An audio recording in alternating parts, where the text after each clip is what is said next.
Lee Camp, how are you doing? Hey, man, how are you? I feel like since we last talked, there Something. was a fascist insurrection at the Capitol. Oh, I heard there was just like a neo-Nazi furry convention there. Is that? Yeah, I mean, there were definitely some furry bison horns.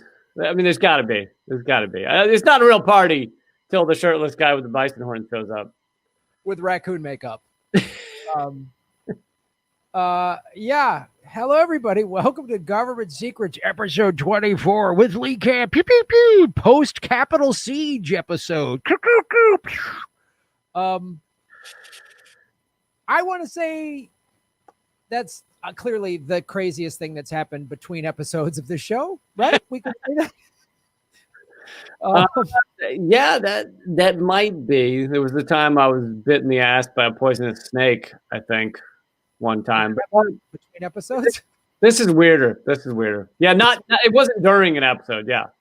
Oh, okay, cool. Yeah. All right, everybody, welcome to the episode. We're going to discuss what obviously happened on January 6th, and then Lee and I each are going to have some other Capitol Siege government secrets to discuss on today's episode. Yeah. So, yeah. Listen, share, all that stuff. If you're listening on iTunes or Spotify, 5-star reviews, sharing this, likes, download, subscriptions, all that stuff. We're a new podcast, so get the word out.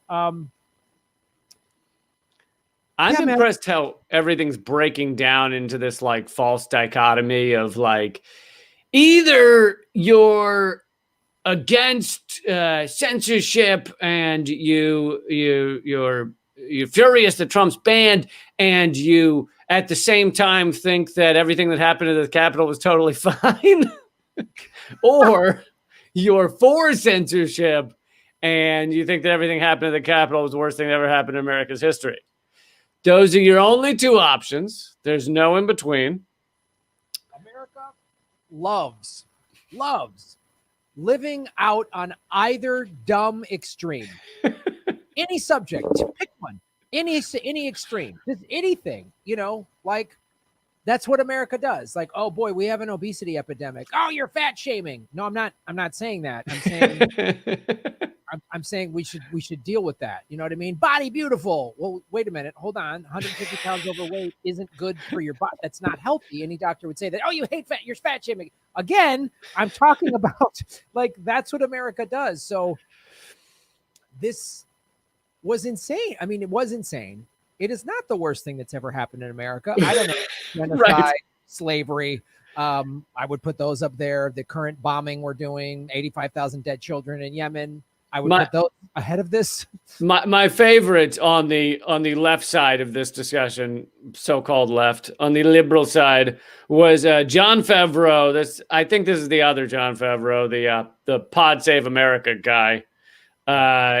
He tweeted out this something like this is the. Oh wait, I have the exact tweet. His exact tweet is, "This is, without question, the most evil, dangerous behavior exhibited by any American president in history."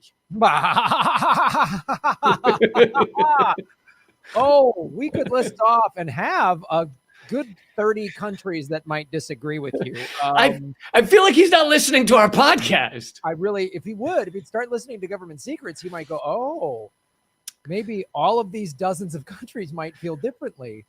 Because that's, again, typical in America.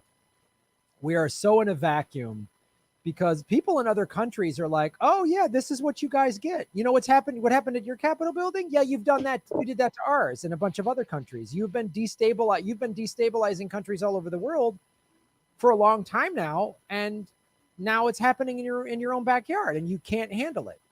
Yeah, and this actually has a lot of similarities to the attempted coups we've committed in other countries. I mean, down to the use of white supremacist, fascist militia forces, to the destruction of like the state house to make a point. It has a lot of similarity to the color revolutions we try and create in other countries. And when we try and create them, we call them democracy promotion. This is democracy promotion in other countries. And in the latest stimulus bill, the relief package, literally, we spend billions of dollars in it to do this type of thing in places like Hong Kong, Iran, Venezuela, etc. Hey, Joe Biden sided with neo-Nazis in the Ukraine to help undermine Russia. I mean, literally. Yep. All the Democrats did. All the Democrats did. So, I mean, and again, the complete abandonment of critical thinking by the majority of Americans, be they right, left, whatever they want to call themselves, they can't listen to I say that, and it's like, oh, Graham loves Nazis and Trump. Like, no, not what I said. Not what I said. What happened last week was pretty bad. It was pretty awful. It was fucking awful. And the people that were the leaders of it and have been planning it online and things like that are straight up, neo-Nazis, white supremacists, militia type people looking to kill legislators. These are not just your fucking good old boy Ohio guy who likes Trump and has a Trump flag. Like, no, those people were there at around, within that march and within the thousands that listened to Trump's speech, but they weren't the ones with the zip ties on their belt headed into the Capitol. No, they were not. That's the thing. Like, hey, not all Trump supporters who were there were trying to storm the Capitol. Yeah, but they didn't have a problem with it. I mean, one woman like got trampled by a Trump supporter, got trampled by Trump supporters. And, you sent me the text. She had a "Don't Tread on Me" flag. Yeah. I mean, the dark humor in that one is, so there's so many aspects to this. And as we discuss government, and it fits, in all of the stuff we've discussed on this show, there's so many things that, okay, first of all, obviously Trump did incite them. He's been doing this for a while. Stand back, stand by. I mean, even during the siege, he was still tweeting that Mike Pence didn't have the courage to overturn the votes. Like, that was while people were in the Capitol. Yes, and Mike Pence got death threats. I mean, they were chanting. There's video of them chanting, like, "Hang Mike Pence." So, hang Mike Pence. Yes, there's video of them chanting, "Hang Mike Pence." They have threatened any Republicans, like Republicans that didn't side with Trump, have gotten death threats. They were getting threatened there.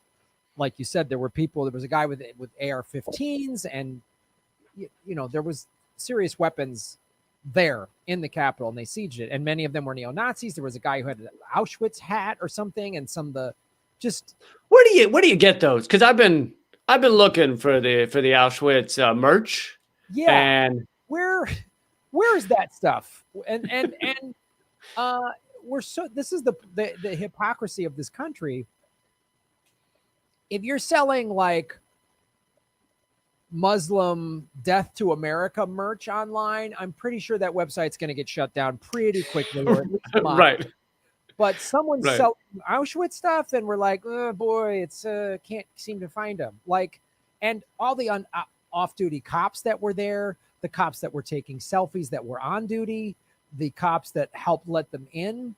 So there's all of that. Yeah. Obviously, there's no way Black Lives Matter would have been treated like that. There's no way. No. And luckily, this started, like, my first video on this, I talked a lot about the difference between the cops in Black Lives Matter, but really any left-wing protest, anti-war protest, environmental protest, like they'll send out fucking reams of riot cops if you get near the Capitol or near any Capitol in any state. So the difference is so obvious, but luckily that has now become a mainstream media discussion. They're actually having that discussion. Joe Biden talked about it in his speech. So at least that part of this story is getting some mainstream coverage, whereas there are many parts, such as our coups we create overseas, that don't get any mention. Yeah, I mean, like, we really have to own, I mean, and then so there's that. There was like Nazis there. But then it's also like, And I said this on my show during the George Floyd protests. I said, okay, these Blue Lives Matter Trumpers who were like, oh, they're desecrating property. I was like, oh, wait a minute now. Wait a minute. You desecrated the Capitol building and a cop is dead. You killed a cop. So, well, right. And so I was on RT News recently, and they put some right winger on the panel. And he's saying, oh, now property desecration is such a horrible thing when you guys didn't care when it was happening to statues and Black Lives Matter was doing it. And it's like, okay, let's back up a second. There is a difference between a choice to take down a Confederate statue that represents white supremacy and racism in America. And they were put up largely for that reason. They were put up, most of them long after the Civil War in order to represent racism in America. And that is a statue. Usually most of them are far from any, legislators that are going to be harmed. This had to do with a straight up attack on the Capitol building with lawmakers there, hoping to harm lawmakers, hoping to harm or imprison or kill lawmakers. These are two very different things. And for people to act like they're the same is ridiculous. Yeah, it's preposterous. And also but the thing I said too, I said that I go, when Trump supporters start rioting, the cops are going to be a little more lenient on, but eventually cops are going to do what cops do. And a bunch of Trump supporters got their heads knocked in, got shot with rubber bullets and tear gas. And it's like, hey, are you Blue Lives Matter people? Do you see how brutal the police can be? You got a little taste of that, didn't you? Oh, now we maybe defund the police, or what happened? Like where are you going to land on that stance? And I got to say, seeing some Trump supporters getting the shit kicked out of them by cops, I can't say I was bummed out. I was like, yeah, when you were calling all Black Lives Matter people traitors and this and that, and all this video after video after video of just people getting the shit beat out of them, or George Floyd or Jacob Blake and all that. Well, he had a criminal record, all that bullshit. So what was when you were trying to justify police brutality? So was police brutality, so which is it now? Was it justified or were they defending the Capitol because you were trying to take over the seat of power? So I want to hear what you have to say about that shit for starters. Right. I also didn't lose any sleep that Republican and Democrat senators and Congress people were a little scared of I wasn't that I was like, oh, this is crazy, but just so you know, I don't know. I have so many oh shit, my screen froze up. So your screen froze, but I can still hear you fine. I don't know what's going on. You can talk. I'll deal with this. Well, in terms of the violence, you see liberal media and some on Fox News as well flipping out about the violence that took place, right? How violent this was, et cetera, et cetera. And it was. I'm fine with them having that discussion. I'm fine with them saying that those who attacked people and wanted to kill people should be punished in some way. I'm fine with that discussion. The problem is our mainstream media and our and our politicians don't have an equal freakout for the violence that is done against Americans across our entire country via our for-profit healthcare system, or via our prison, the largest prison state in the world, or do we lose Graham completely? Shit. Oh no, I think we're alone now. And now I have to pay royalties for singing that shit. I don't have $10,000. Well, if I'm still being seen by everybody, then I hope you're enjoying this loan special. Damn it, Graham. Well, I can keep talking, assuming this is still working and going smoothly. but I just did a live stream on this. Oh, there he is. Sorry. Hello. Yeah. I got very nervous. It was weird to be alone. I started sobbing quietly, and I took off my clothes. I'm putting them back on, but I'm glad that my disappearance makes you take your clothes off. That really is what makes this show work. Well, I was getting into a fetal position. I was going to start pouring milk over my head. Warm milk. I just thought that might help, but well, I hope at least if you're going to do that it's unsweetened cashew milk. Of course, I would have no other kind. Because I want the most boring, tepid milk to be poured across you, so you don't freak out. Because if it's any other kind of milk, I don't know what kind of reaction you're going to have. So I need you to cover yourself in boring milk. So what I was saying before the CIA cut off your feed is that the liberal media and some on Fox News as well are, and those in corporate media right now, corporate America as well as corporate media, are flipping the fuck out about this violence. And I'm fine with that. I'm fine with them being upset about this violence. But they don't give equal time or equal mention or equal discussion to the mass violence that is done against Americans via our healthcare system or done in other countries with our bombs, a bomb being dropped every 12 minutes on innocent people, or the violence by, allowing lead pipes to make people ill across this country, or the violence done via our opioid epidemic. They don't give nearly the freak out or the time or the anger or the condemnation for all kinds of systemic violence that is both rewarded and is part of our structure. It really is. It's not just that it's not condemned, it's like rewarded. I mean, if you look at things like the billions made with the opioid epidemic that's killed hundreds of thousands, and I don't think the Sacklers have lost their Twitter account. That's such an excellent point, man, because it's like, again, it just shows the sort of selective outrage. And again, there was so much to be outraged about from last week. But like you say, all these other things that are as horrible, if not way more horrible, are met with like, well, right. I mean, it was like the force the vote thing. Like Jimmy Dore said, fuck AOC. And that was worse than 60,000 people dying every year because they don't have health care. Like somehow a comedian getting mad on YouTube, that's worse.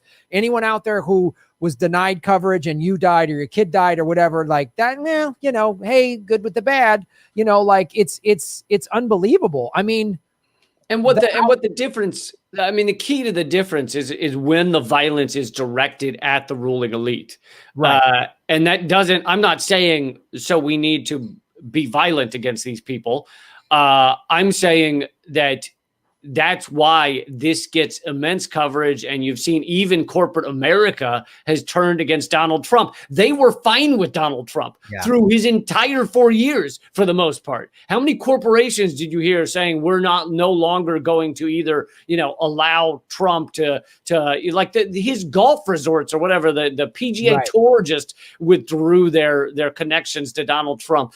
And yet corporate America didn't do any of that throughout this entire 4 years, while Trump was caging children just like Obama, while Trump was continuing the prison industrial complex, largest prison state in the world, while Trump was continuing actually increasing the number of bombs being dropped overseas. All of that was fine. That was not a problem. The difference now is that the violence has been directed at the ruling elite as opposed to the unwashed masses.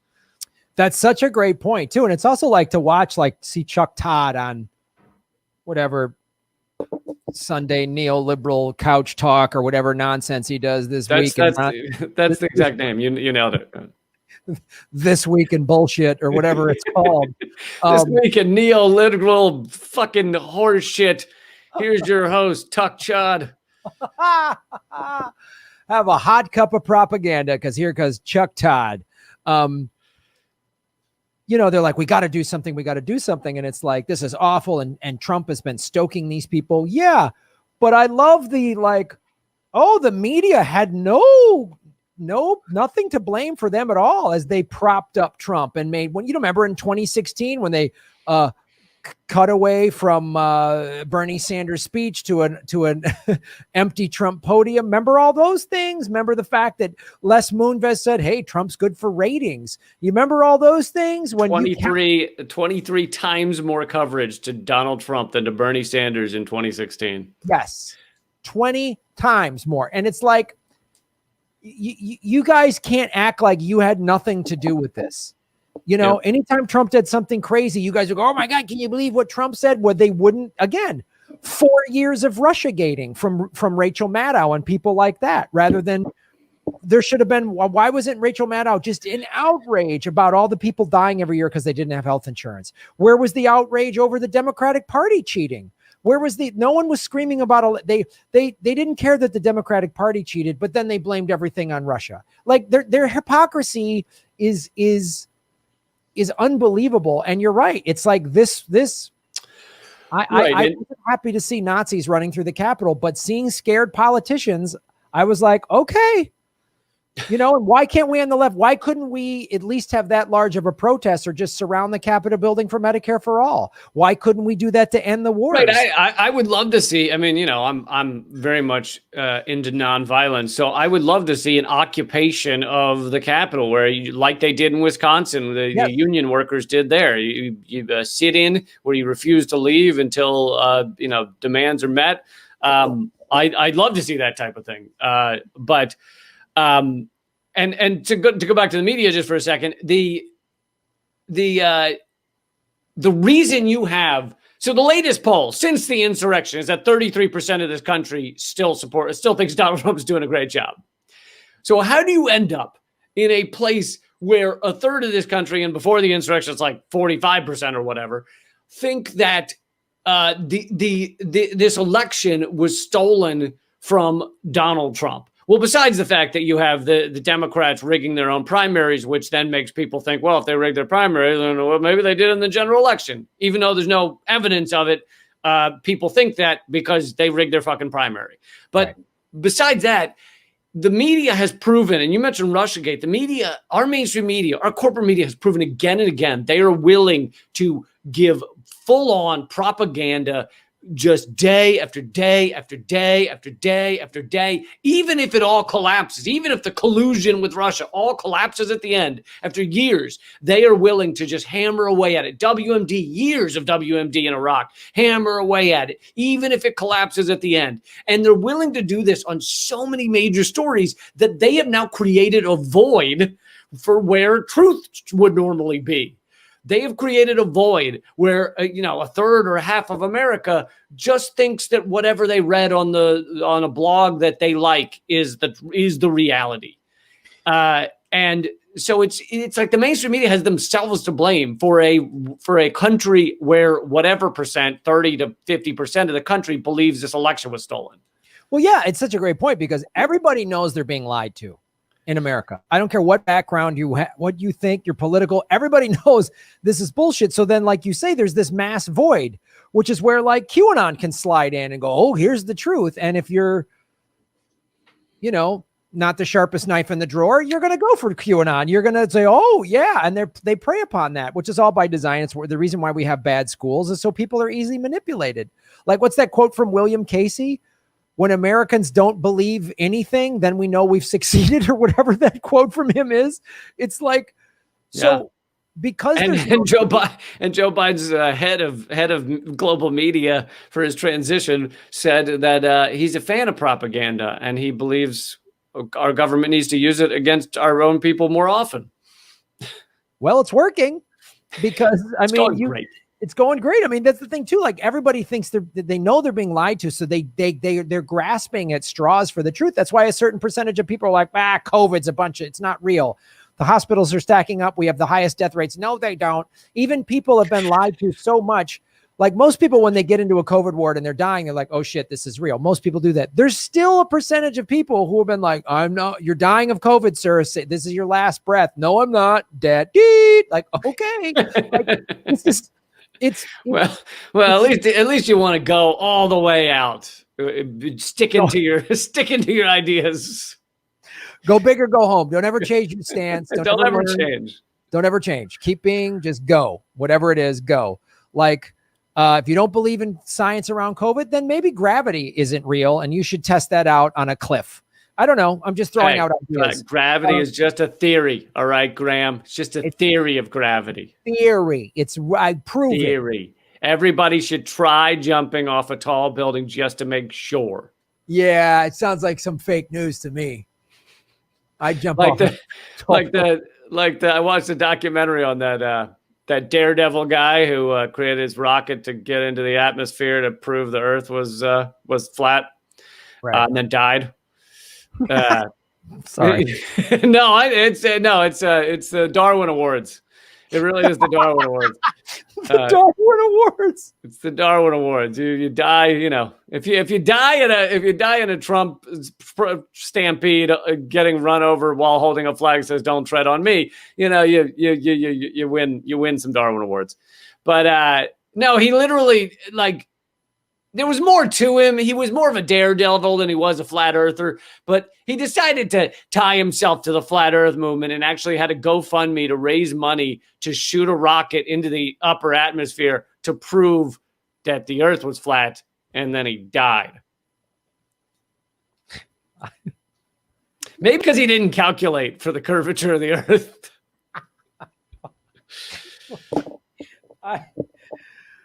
Oh God.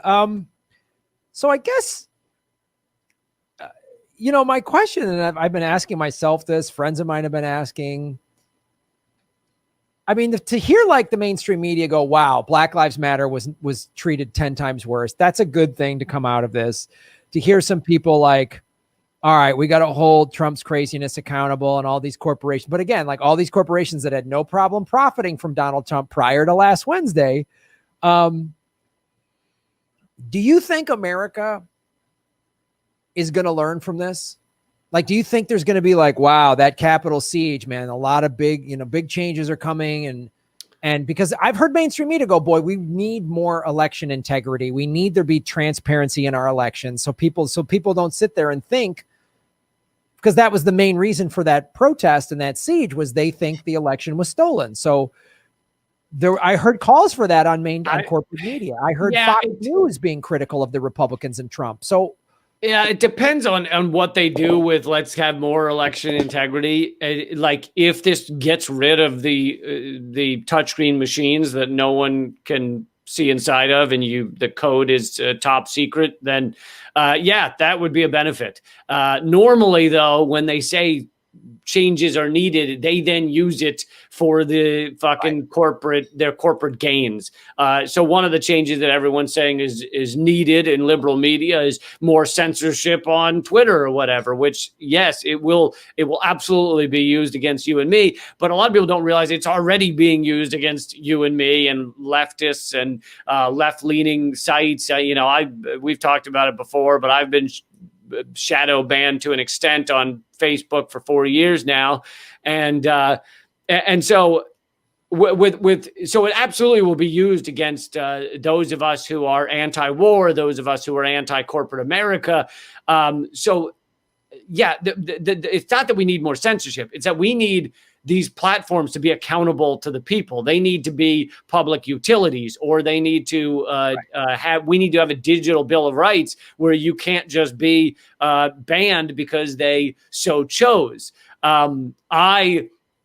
I would support the banning of Donald Trump if they had a standard policy across all of these platforms that if you've killed thousands of people, you can't have an account. I'd be totally down for that. I'd be like, yeah, you killed a few thousand people, a couple hundred, we'll let it slide.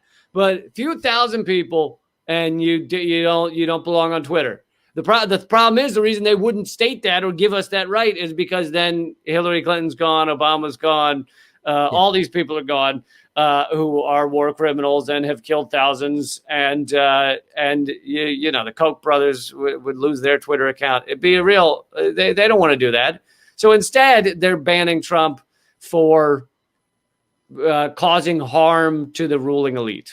That and you know, this is what changed with like Martin Shkreli, right? When Martin Shkreli was just fucking increasing drug prices and killing people that way, there was some talk about it, but he didn't. There was no repercussions. It was when he lied to investors that the rich got hurt. Yeah. That was when Martin Shkreli was arrested. Same with Bernie Madoff, right? Yep. That's why he was the one to go down. He hurt rich people.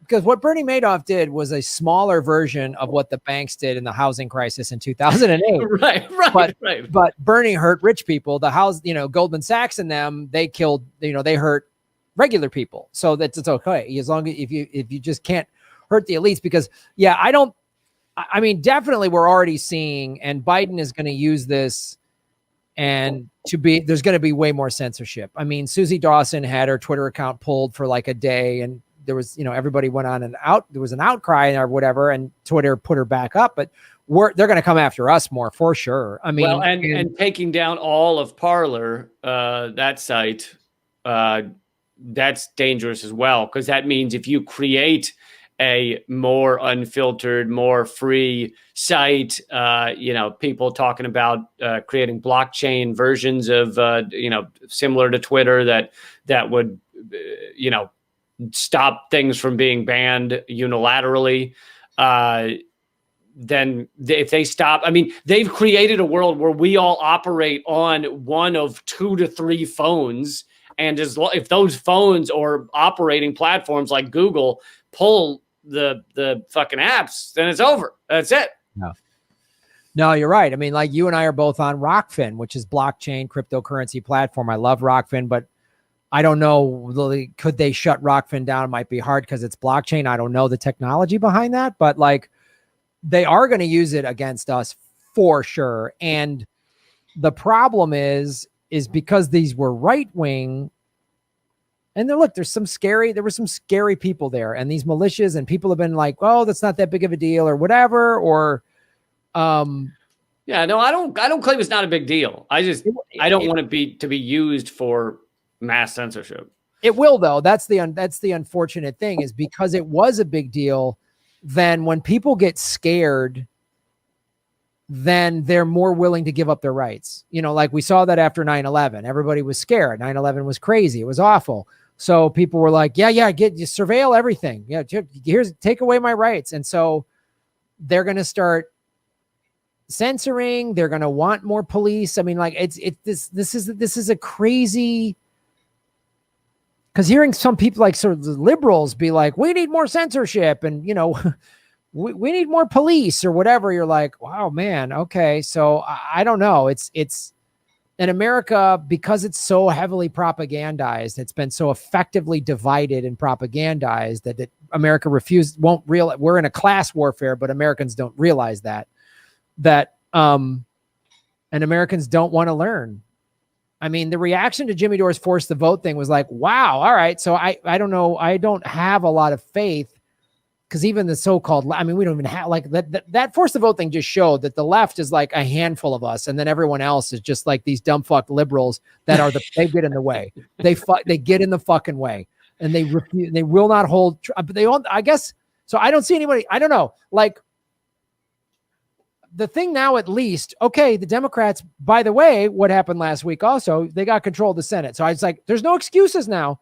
After January 20, I know the House, the Senate, and the White House, you can't blame Trump and Russia and Burn Bros and whatever else. You guys have they still will. Actually, that's some of my favorite is when they're talking about the fucking attack on the Capitol, and somehow they managed to slip in Putin. Like it just somewhere you'll turn on MSNBC and they'll be like, look, this is horrific. What's happened to our nation's capital, and Putin must be enjoying it. And you're like, how did you make this about Putin?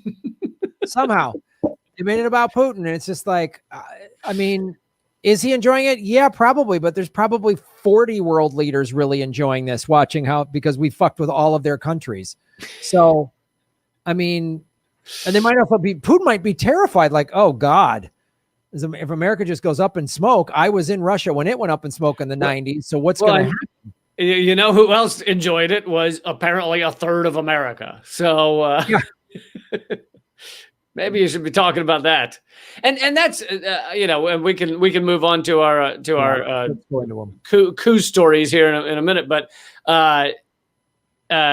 that's something else that you can't really talk about, which is I can find a lot of these people horrific. And by the way, I'm in DC, so our office is the Redacted Tonight studios are blocks away from where all this went down. And going out on the sidewalk, it's all just people with giant Trump flags, and I'm waiting to see if any of them are going to punch me in the face or anything. So it's not like it's fun, but I think that as with 9/11, you can be like, what happened is horrific. Also, let's find out why these people are this mad. Right. Let's look in to what's going on across America that has caused these people to want to do this. And then you start talking about inequality, and you start talking about how people's lives have been destroyed. And it's not justifying it, but it's understanding it. And we can't, on mainstream media, they can't have that discussion. They cannot have the discussion as to what were the foundational events in this country that allowed for this bullshit, awful, racist fucking shit to rise up. And to Trump to begin with, Trump is a boil that you see, but he's a symptom of the conditions that allowed this to happen. And they will never have that discussion. Well, and the sad reality why I don't see America having this big awakening is because I thought there was going to be a big awakening after 9/11. Because I remember saying that after 9/11. 9/11 was awful. It was horrible. But why, look at in 2001, I go, look at our 3 decades lineage in the Middle East, or 4 or longer. I was like, look what we've done. Look what helped create this environment. We backed the Mujahideen against the Soviets, and then we just left, and then they had all of our weapons, and then they became the Taliban. Like, we've done this. So you didn't think the end result was just going to be 2 fingers in the cavity search from the TSA? You thought you thought we'd do something else to try and deal with this? Yeah, I thought it would be more than just have to take my shoes off when I get on a plane. I thought maybe we would have gone, let's get off of Middle Eastern oil. Let's stop intervening no, we didn't do any of that. We just bomb. And then, Obama's going to save us because Bush is just a, oil guy, bomb guy. Obama comes in and bomb.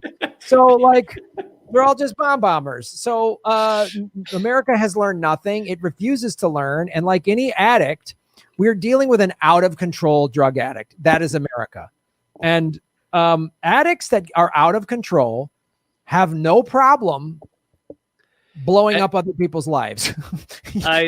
I can't remember whose quote this is, but it's if history has taught us anything, it's that we don't listen to history. If there's one thing to take away from this, is that we will never learn. Right.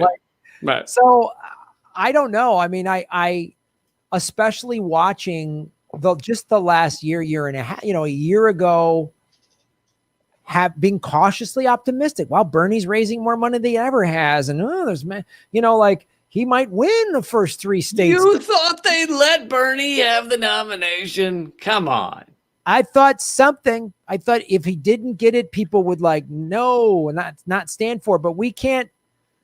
I mean, the left can't organize to do shit. The right organizes like they did Wednesday, but for dumb crap and dumb reasons. And then when they do it, we're going to go in the Capitol building and steal a podium and take selfies. Wow. Fantastic. You really thought that through, gang. Really, that was a fantastic. Hold on. I thought it was whoever had the podium runs the government. Isn't that how it works? It's like holding the conch in Lord of the Flies. If you have Lord of the Flies, yes. If you have the podium. Yes, I'm the leader now. I've got the podium. Yes, it is like capture the flag. So in that regard, they were very effective. It's just like America, and not just because the left isn't gonna, like you say, when 9/11 happened, people just said, bomb them all. Nobody wanted to learn why. And this horrific event that happened last week, and people are still dying from it. It's awful. There's been a suicide. It's awful. But the left is not going to go, what made these people this angry? They're just going to go, it's all Trump's fault. It's like, no, he couldn't. if people were financially taken care of in this country over the last 2-3 decades, if they had health care and jobs hadn't been shifted away by people like the Clintons and the Bushes, he never would have been able to rally these people together. I remember David Duke in the 80s. He never even got close. He never got close. But things have gotten worse in this country. And so if we don't look at what created this, and then if we have 4 years of neoliberal bullshit where no real change happens, imagine last week, if rather than just a coked up tanning salon narcissist in Donald Trump, you had an actual ideologue who was cunning and planned a coup the way other dictators have planned coups, because you have an ideologue that could have really rallied those people. It was the plan. It wouldn't take that much more for this. I mean, honestly, like a few Republican lawmakers in some of these states deciding that they'll just, send in a different group of electors, and it's closer than people think. And the fact that they didn't put any cops around the Capitol or whatever, no National Guard. And then if the National Guard had said, we're just taking orders from Trump from forevermore, and if the Pentagon had gone with him, it could have turned very easily. He was closer, I think, than a lot of people realized, to just kind of running roughshod over this election. But yeah, that's because it's like people are suddenly waking up to the idea that our democracy is fragile. It's like, yeah, it's always been really fragile because we've never really had one. It's been a corporate oligarchy, or before corporations, just an oligarchy of a business class that basically ruled things. And the only difference is a slight shades of gray as to which one of that ruling class takes over. I know, it's like people don't realize if Trump was smart and really wanted to stage a coup, he could have. I mean, literally, if he hadn't said all those awful things about the military, and they actually liked him. Yeah. If he was like planning this, like got some key generals, and like you say, the National Guard, I'm deploying the National Guard. And then the National Guard is like, we're taking over. And these Republicans are like, we're doing this. It could have been really bad, but he's just too dumb. He's too Wendy's or whatever. And he's too dumb, and it's all about him. So he hasn't been thinking, how can I get the military to obey me by treating them well and being nice to them? He just insults the military and thinks, well, they're losers, because he wasn't in the military, so therefore they're losers. And he literally went to whatever it was, the Tomb of the Unknown Soldier or wherever he was, and said, why are we here? Aren't these all the losers? So because it's just about him. So he's like the lead in a lot of ways. He's very not Machiavellian. He's the opposite. He's a frat boy that thinks Machiavelli is like an EDM DJ. He thinks Machiavelli is like the sweet sauce they put on top of the $100 desserts at the Trump Hotel. Yes, give me some Machiavelli across that chocolate. Just you know what? Don't go easy on the Machiavelli. Just pour it on there. Yeah, he wants power at all costs, but he doesn't understand how to rig the systems around it. And most of the rigging of the systems he's done has come from Steve Bannon, I think, not from him. So, or one of his other goons. But anyway. But that's the thing. And dumb liberal Democrats who think Biden, you need to understand this. If Biden there's no real change after 4 years and things are still shitty economically, and he doesn't pull it, we're going into an economic collapse because of the COVID, right? So that's coming. If Biden doesn't pull us out of that, the Republicans are going to spew out somebody worse. How could you be somebody worse than Trump? You remember when everyone said George W. Bush was the worst guy ever? Now he's pals with Michelle Obama and Ellen. You get somebody who rallies these people together, but has a plan. Not just, I'm number one, I'm the best, everything I do is great, give me some cocaine, then But by the way, that's the second time you mentioned cocaine. He's really snorting like fen diet pills. So be easy on the guy. He just sounds like a guy that's coked up at a party. Well, he is. He's like literally these like diet pills from the 90s are basically speed.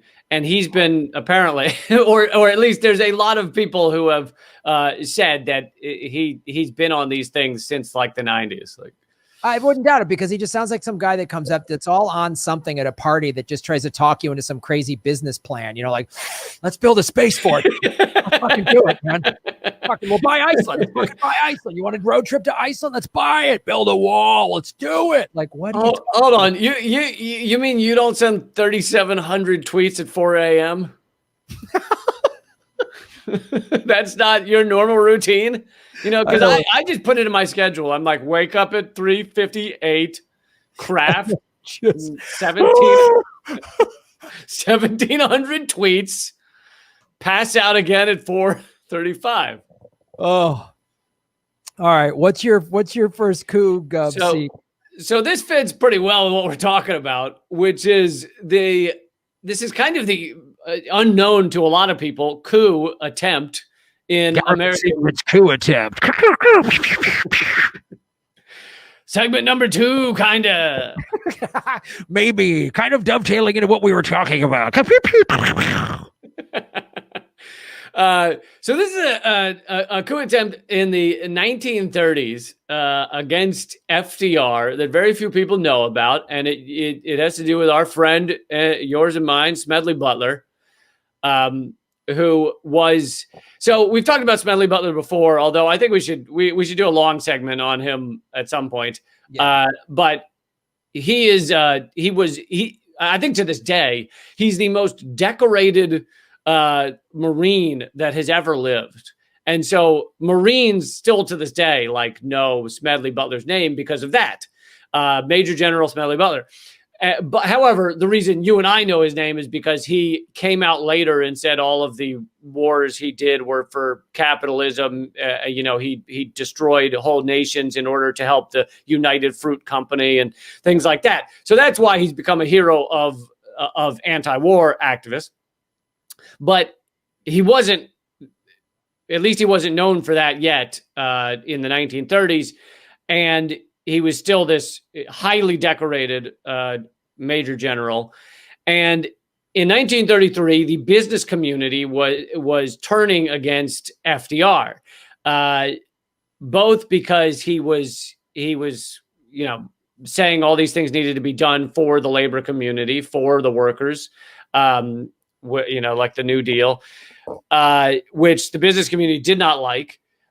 However, apparently the biggest thing that they were upset about that led them to craft this plan was him proposing getting off the gold standard, which they felt would hurt their money, which is hilarious because now that we're off the gold standard, they just print as much as they fucking want. But so this is maybe that might work. So nowadays, so nowadays this is called the business plot is what it's called. And it involved very rich, highly respected names like Robert Sterling Clark, Grayson MP Murphy, and Prescott Bush, the father of George H.W. Bush, grandfather of George W. Bush. Wait, that almost feels like that the Bush family's been oligarchs for generations. Yeah, it almost feels that way, and kind of like the Kennedys. And then his son became head of the CIA, who then became vice president and president. Yeah. Weird. Okay. Yeah. And then the dumbest of all of their sons then became a 2-term president. So who's grandpa's little moron? Who's grandpa's little moron? Yeah, I know. I mean, it's amazing. Like George W. Bush is like the bane of George H.W. Bush's existence because he was the dumb son. George H.W. really wanted Jeb to be president. And then the fucking moron son becomes president. And he's like, Jesus. Now they're gonna think that's all we are. Oh, yep. He's like, but in fact, we are very intelligent supervillains. This dope doesn't understand. So it's kind of like Kylo Ren. Anyway.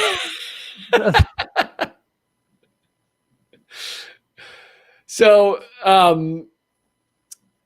those business men, including Prescott Bush, contact Smedley Butler, who's out. He's already left service, but he hadn't come out against his service yet. So he's viewed merely as a highly regarded military man.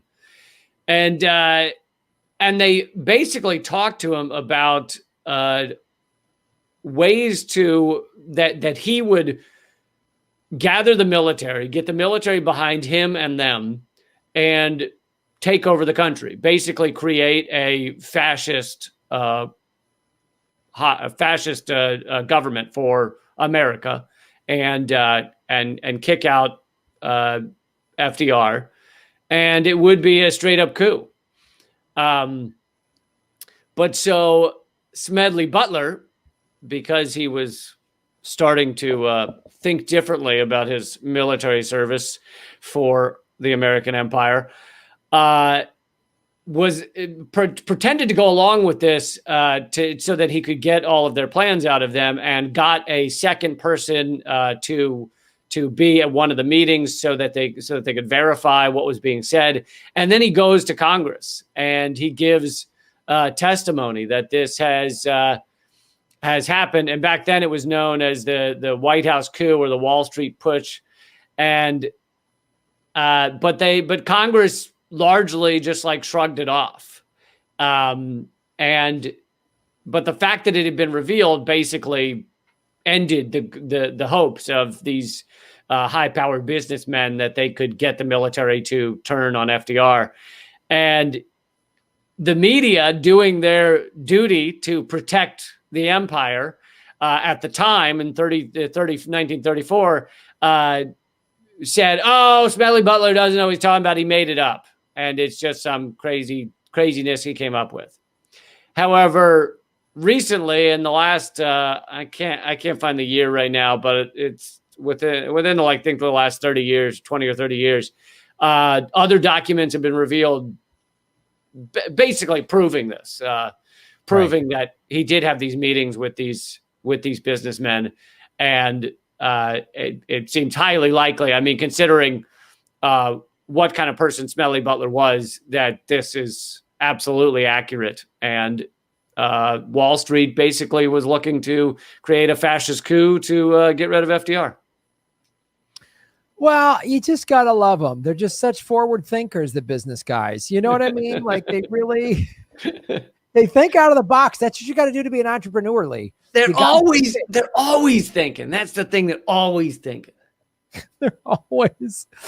I mean, the one thing I hear when I hear about that, and I'm like, good for Smedley for coming forward, but here's what you got to do, Smedley. If I had a time machine, go back in time I'd pull Smedley aside. Go, okay, when the next time you have a meeting with all these heads of guys, get some of your military buddies to round them up and just take them out. Yeah, because they control everything. So listen, I can't explain it all right now, but Prescott Bush will give birth to the head of the CIA. Will be horrific, and then he'll give birth to a fucking idiot, just a complete, cross-eyed moron who will then lead America for like 8 years.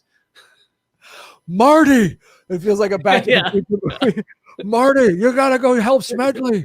Like, I can't explain it all now. Just trust me on this. Just when they're all meeting, whatever secret, just arrest them, take them out, poison their tea. I don't care what. Just get rid of these guys. They're awful. Their offspring are going to be 40 times worse. Just do it. Oh. And if anybody does get a time machine and you do that and you go back, remember, you got to go. Hurry. We don't have much time. Every time machine movie I've ever seen, they're completely out of time. We got quick. There's a lot of running. There's always a lot of running. It's like, just go back a year before that and sit around and slowly do your plot.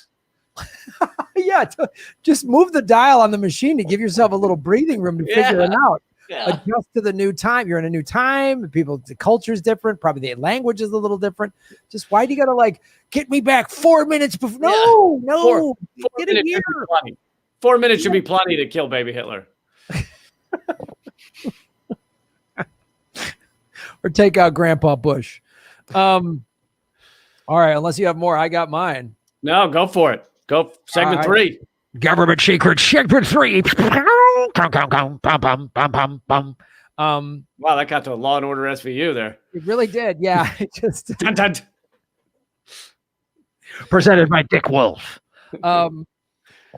Make sure everybody hit the like button and support our show. Download it. Do everything you can to we need you all. If you started listening to the podcast in the last few episodes, go back and listen to all the others. Yes. And then, because we got to know that everybody's up to date, because you won't understand anything if you hadn't heard the other ones. So go listen to I'm kidding, but go listen to all the other ones. Yes. And Graham, you don't even know Graham's character got killed off in the 3rd episode and now came back. He took a time machine and saved himself. I did take a time machine and save myself. But unfortunately, something happened to my Nissan Leaf. So if you haven't heard that story arc, you need to go back and listen to that. Starting in November. It's a 7-episode story arc. That was our longest story arc. It was our 7-episode story arc about Graham's Nissan Leaf. So you need to know what's happening. And you need to know the history of these expensive sound effects that we have. I mean, you're probably wondering why he has a hook for a hand, and you'll have to get that from the Nissan Leaf story. And it's not what you think. I'm actually a pirate. All right, so this is interesting because I want to, and I'll actually share this. I found out about this because, well, first of all, shame on me for for trusting the corporate media. When it all was going down on Wednesday, someone was like, this hasn't happened since the 1800s that somebody sieged the Capitol. Like the British did or something like that, right? And no, that's not true. That's not true. Well, they were actually, I heard that too. Yeah, they were saying since 1812, no one's ever attacked the Capitol. That was the last time, was the War of 1812, which is actually the war with the second war with Britain, where we actually almost lost, and that was it wasn't even the Revolutionary War. It was that war that really could have had a difference. But so I'm just going to read this. A shooting in the House chamber on March 1st, 1954, while members gathered on the House floor for an upcoming vote. 3 men and 1 woman entered the visitors' gallery above the chamber and quietly took their seats. All 4 belonged to the Puerto Rican Nationalist Party and only hours earlier had traveled from New York City to Washington, D.C. The United States had annexed Puerto Rico. I'm sure that's a fun government secret we could go. I'm sure they did it in a nice, kind way and nothing awful happened. I imagine everybody in Puerto Rico said, please annex us. Please annex us. I'm sure it wasn't a bunch of business guys going, hey, there's stuff there we need. We're going to take it. And the island's relationship with the federal government had long been a point of contention. Some Puerto Ricans sought to maintain the relationship with the mainland, and others, like the 4 visitors in the House that day, argued for an independent Puerto Rico. The Capitol had few security protocols at the time, and the 4 Puerto Rican nationalists. Apparently, it had few today. Yeah, last week it just had a couple of security guards and a loose fence is what it had. Last week it had those mall cops where they don't have any weapons. It's just a walkie-talkie that they keep yelling louder in. Yeah. And then eventually they throw the walkie-talkie at you. Yeah, and they have a stern warning. Hey, you better not, or I'm going to get on my Segway. So they had few security protocols. Has anyone made that meme yet with just Kevin James defending the Capitol on the Segway? Paul Blart. If they haven't, please, audience, make this now while I'm speaking. So they had few security protocols, and the 4 Puerto Rican nationalists entered the gallery armed with handguns. Again, sounds very familiar. Around 2:30 p.m., they indiscriminately opened fire onto the House floor and unfurled a Puerto Rican flag in a violent act of protest meant to draw attention to the demand for Puerto Ricans' immediate independence. 5 congressmen were wounded in the shooting. Jesus. Members, House pages, and police officers quickly helped detain 3 of the assailants outside the gallery, while the 4th escaped the Capitol and was apprehended later that afternoon.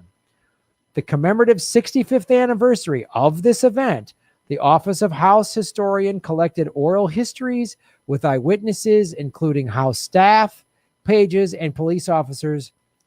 And then this website, you can listen to the firsthand accounts of the surprise attack if you go to this website that's in there right now. So that is the... And Puerto Rico got independence. Sadly, no. Yeah, not so much. That didn't happen. But that... And again, it's one of those things. One of the reasons why I love doing the show. I learned about that like 4 days ago. Was it? You're saying it was because you said it hadn't happened since 1812, and someone said, "Wait a second." Actually, 4 Puerto Ricans and took there, and one guy shot, and they said they shot into the ceiling. They weren't shooting at Congress people, and they did it deliberately just to get. And they went there to get arrested to get their cause heard. They went to just like, look, we're pissed off. We're shooting into the ceiling, and we want to get arrested. And we want, our cause. They shot some people, right? They were wounded. Well, that's what's murky.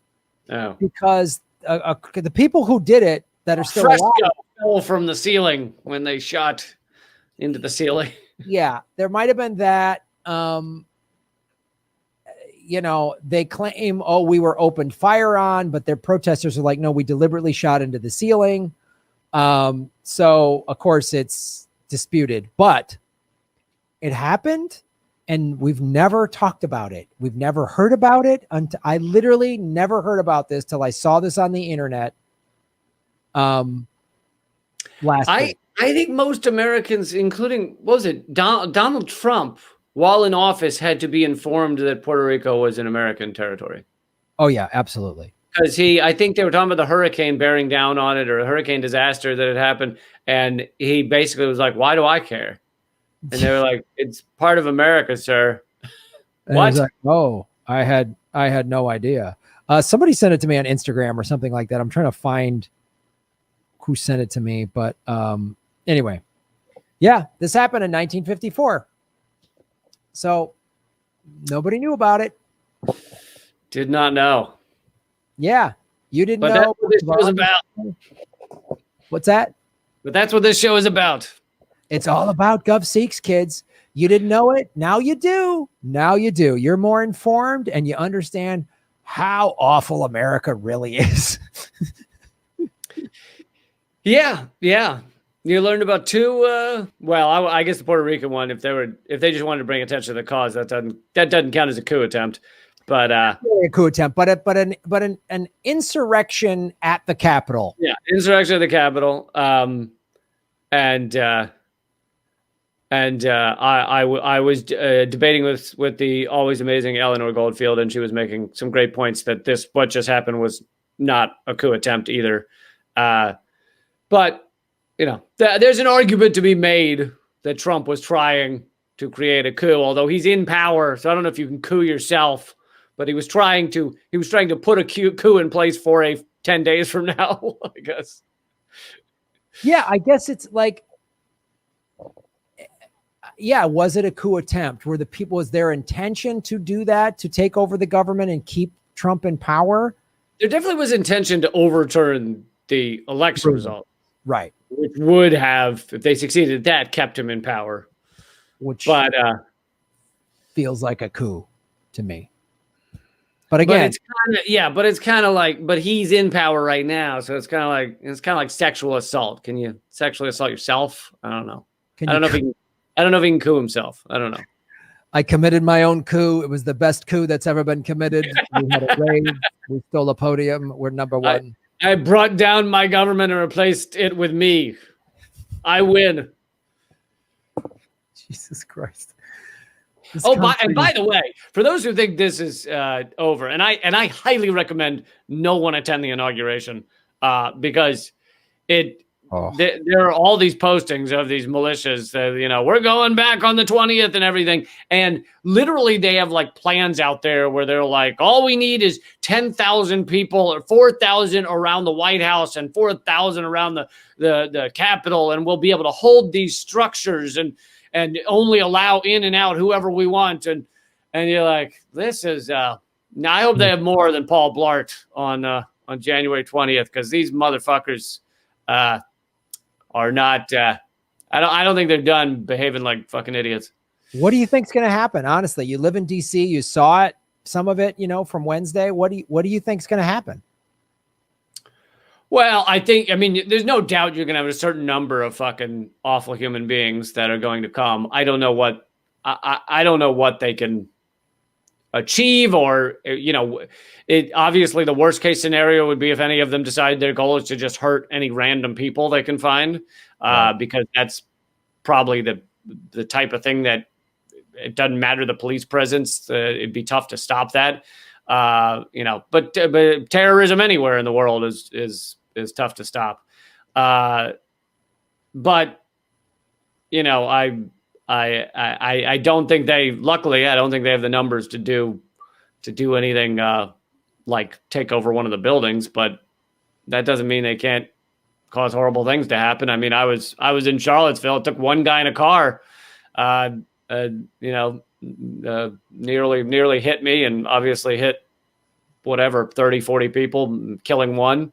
And that's one fucking idiot in a car.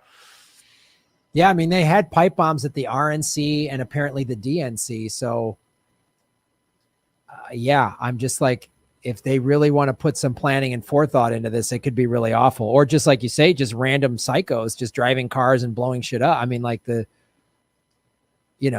suicide bomber type thing that happens with the terrorists. If there's some crazy shit like that, I don't know. But you're not. I mean, you're never gonna stop this type of thing, or it's incredibly difficult to stop. So I think the key is, how do we create a society where this is incredibly uncommon? And part of it comes down to education. Part of it comes down to media. But a lot of it comes down to, you know, we live in a post-scarcity world where no one needs to fear that they have housing or food or clothes or can take care of their family. If we really set up our society right, nobody would have those fears. And I think if you don't have those fears, you have probably a far more peaceful society. Yeah, we could provide for every single person on this planet. We really could. And we could educate them, and we could have really wonderful societies where we resolve disputes in a really democratic way, and where we're actually a society, like working together, asking the question, what's best for all of us? But America's, you know, capitalist, out of control consumerism fueled by these ruling elites' greed. We don't have a society. We don't have anyone where everyone's just in it for themselves. And we've seen through the CARES Act and pandemic that they don't give a shit about you, man. They don't care. They don't care about us. They don't care. The Republicans don't. The Democrats don't. They don't care. So, well, yeah. and as some people have made the point, or although not enough, everyone's in it for themselves by design. Right. People buy more, shop more. They feel insecure more, which causes them to shop more and buy more if they are basically alone, or alone except for their tiny family unit. Atomizing everyone and forcing them to just entomb themselves in the stuff they've bought is a better way for these companies and the people at the top to make trillions of dollars. Whereas communities together, where they're working together, housing together if needed, and really making sure no one's suffering. If you have a community, then you're generally not going to be as good of a consumer as they say. Right. You won't be a great consumer. You might just be living a happy life. Oh, God forbid. Oh, sounds like, that sounds horrible, living a happy life rather than just being in debt and thinking a new fucking car is going to make you feel better. You know, and the other thing, the real reality is there's no real leadership to push for these mass societal changes that we're talking about. Definitely not within the Democratic Party. The progressives within the Democratic Party are the weakest bunch of fucking applesauce eating sad sacks that I've ever seen in my life. Applesauce eating. Like the apples are too hard. Like they just seem weak about everything. So in the little plastic cups that they bring. The spoon's too cold. So I don't know. We need real leadership because if you had real leaders, I think people, especially unsweetened cashew milk Democratic Party is the worst. They're the most unsweetened cashew milk Democratic Party I've ever seen. And then God forbid you call out the squad. They're not living up to don't alienate our allies. Well, if they're not fighting for the things they said they were going to fight for, the things that we all helped them get fucking elected on, then they're not your ally, you dipshits. I'm not naming names, Kyle Kalinske, it's Justice Democrats, but fucking let go of it. They're done. They don't care about you. That's the problem is a lot of these people that claim to be left media, they seem to think their job is to just defend the slightly more left senators and Congress people. No, that's not your fucking job. Your job is to demand the things that were the reasons you put them into office. Like they're bending over backward with everything that these, the squad or whoever says to defend it. Like your job's not to defend them. I know. Like Lindsey Graham, Mitch McConnell, and any of those other Republican shitheads have never promised to do a fucking thing for me. So I'm not mad when they don't do a fucking thing for me. The squad said they were going to do things for me. They're going to fight. I saw AOC speak twice at a Bernie convention, at a Bernie rally. She said, fight for this. We can pull out the quotes. We can pull out the tweets, all the things that she and the squad have said, and they're not doing it. So they're not it's mystifying. It's mystifying to me that people are still like, don't be mean to them. Yeah, go fucking you applesauce eating, cashew milk. You're the worst. Like, oh my God. Like what? Like, do you even eat spicy food? Can you even handle that? Fucking unreal.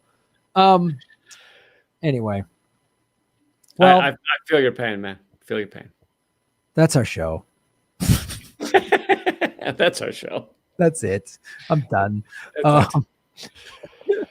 Well, Lee Camp, where can people watch all of your... Thanks for watching and listening, everybody. I have another podcast called Uncensored with Eleanor Goldfield. I also have a TV show called Redacted Tonight. There's plenty of different websites, but the main place is leecamp.com. You can get it all there. Right on, everybody. And of course, please like, subscribe, positive reviews for Government Secrets. If you're listening to it, if you're watching it on either one, we put the video on Lee and our independent YouTube channels. Like, share, subscribe, do all that stuff. And then, of course, I'm at grahamelwood.com. And my Russia doc is going to be out this week to all the people that donated on the Indiegogo. Nice. You'll get it first. And then after that, people at the $10 Patreon level and people Rockfin Premium, you'll get it next. And I'll let it stay on those two platforms for probably a couple weeks or a month. And then in about a month, I will let it, I'll put it out in the wild and let it run free. So you're not supposed to tell them that. You keep that part a secret and you make them all pay. And then you tell them later, now it's free. It's a surprise. It'll never be free. So we're in a pandemic. Like if your money's tight, just wait for a month. No, I know. Show. You know what I mean? And then you're being one of them. They're nice guys. I know. I'm being transparent. I should just fucking. If you don't pay, you'll never see it. You're gonna die. That was going to be the title initially. If you don't pay, you're going to let Trump become president again. Yeah. I'm just going to neoliberal scare tactic you. Trump is the first time we've ever had evil in the White House. So thanks for watching Government Secrets. Government Secrets, episode 24, end music. Government Secrets is ending. Best end music ever. I paid so much money for it. I had a composer, and that was like an orchestra of 500 people just made that music. It cost us 30 grand. That's incredible. That's incredible. We're a little over budget, but I think we're gonna make it back on the show. All right, man. I will see you in a week. All right, buddy. Take care. Stay safe. You too. All right. Thanks for watching, everybody. Please hit the like button, the subscribe button. Go to patreon.com/Graham Elwood and rockfin.com/Graham Elwood, where you can support the show. Also, I have a Bitcoin wallet, a Bitcoin Cash wallet, and an Ethereum wallet in the show notes. We're taking cryptocurrency. I have a Coinbase affiliation link. We're going to be getting on some other exchanges. So that's how you support the show. Make sure you hit the subscribe button. YouTube is unsubscribing us at an alarming rate. I have a PayPal button at grahamelwood.com. I even have a Venmo at Graham-Elwood. There's a lot of ways to support our show. We are getting crushed by YouTube. We've dipped under 73,000 subscribers because of YouTube. Thanks for supporting what we do.